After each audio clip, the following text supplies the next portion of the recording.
Hi, so today we are here with Abhishek, Hi. and this is a really beautiful aura that we are having here.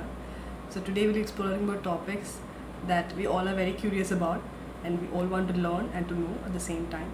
So I have just questions in my mind, so I'll be asking him, and let's see what Abhishek has to reply. Okay, I've been always very curious about astrology. Like, what are your thoughts about astrology? We know about astronomy as science, Mm-hmm. but when we talk about astrology, astrology is generally looked at as fiction. Okay, fiction. But yeah. astrology, if you see the predictions of solar, lunar eclipses and all, everything is perfect. Uh, The predictions all are perfect. And if you see, there are navagrahas, 9 grahas Yeah. in astrology. So you start with sun.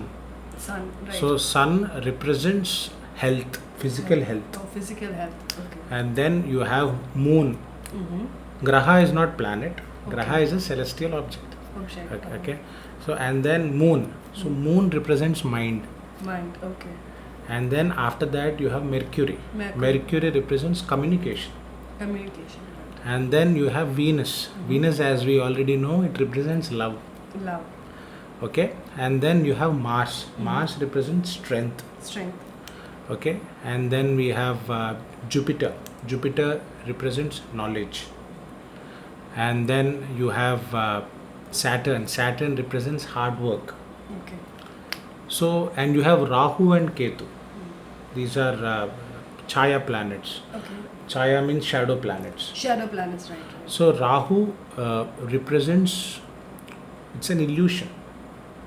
So, what happens is Rahu creates an illusion in your mind and you feel that it's true, but it's not true.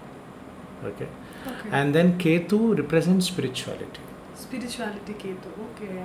So, these are the 9 grahas that we have. Okay. And based on their placements, it's all about how we perceive things. And finally, the astrologer gives us remedies and solutions so that we become more effective Okay. in facing our day-to-day problems, our day-to-day challenges of life. And then the final goal is always Ananda. Ananda.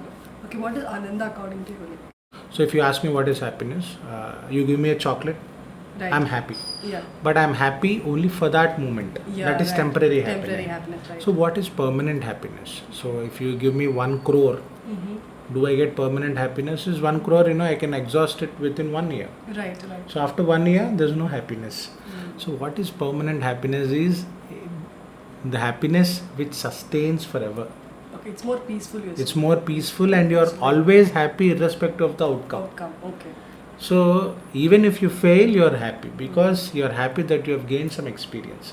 So you try to see happiness and experience All in around you. everything in life. Okay.